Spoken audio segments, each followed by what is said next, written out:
কালকে আমাদের বাড়িতে আকাম হয়েছে। আমরা এই নিচের ঘরে কালকে আমাদের যারা ভাড়া আসবে তাদেরকে নিচের ঘর দেখানোর জন্য ঢুকেছিলাম। তা আমার অরি ঢুকেছিল, টয়লেট করে দিয়েছে। তা নিচের ঘরে আমার বর কল খুলে ডান্ডা দিয়ে ধুয়েছে। ধুতে কি হয়েছে এবার দেখাচ্ছি। এই যে এই নবটা দেখছো, এই নবটা কখন লুজ হয়ে গেছে আমরা জানি না। লুজ হয়ে গেছে আমরা জানি না। লুজ হয়ে যাওয়ার ফলে কি হয়েছে, এইখান দিয়ে জল পড়ছে, কন্টিনিউ জল পড়ছে।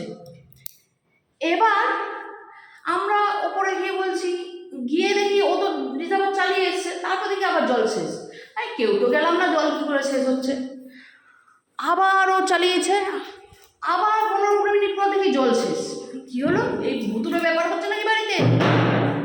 লাস্টে রাত্রিবেলা এসে দেখি ওই নবটা গেছে কি করে গো, খুলে।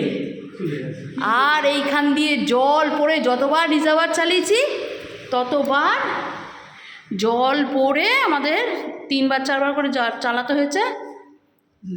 মোটামুটি রাত্রিবেলা আমরা ভয় পেয়ে গেছিলাম যে বাবা বাড়িতে ভুতুরে কাণ্ড হচ্ছে কেন, কি রিজার্ভারের জল থেকে কী হলো, পাম্পটা খারাপ হয়ে গেল, শুধু চলছে, জল আসছে না কেন, কী সর্বনাশ হবে।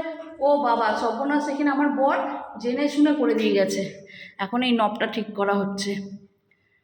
তাও আমি মনে করালাম যে দেখো তুমি নিচে কলটা খুলেছিলে, ওটা লুজ করে রাখোনি তো, যার জন্য জল পড়ছে। তখন মনে হলো একবার গিয়ে দেখি তো, একদম তখন রাত্রি 11:30-11টা। ওই তুই এখানে কী করতে ঢুকেছিস? বেরো বাবা, তুই মান সম্মান রাখছিস না, লোক আসবে এক্ষুনি, চলে যা, চলে যা অরি, চলে যা।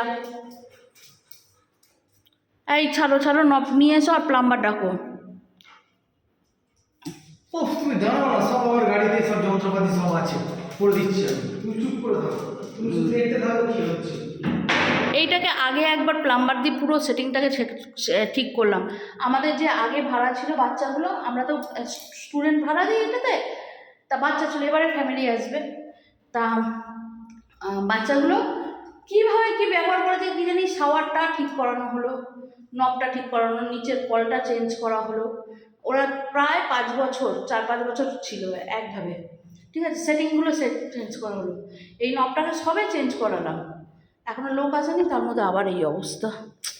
এমন একটার পর একটা খরচ লেগে রয়েছে। আর এই যে আমাদের বড় মিস্ত্রির যন্ত্রপাতির ব্যাগ, চ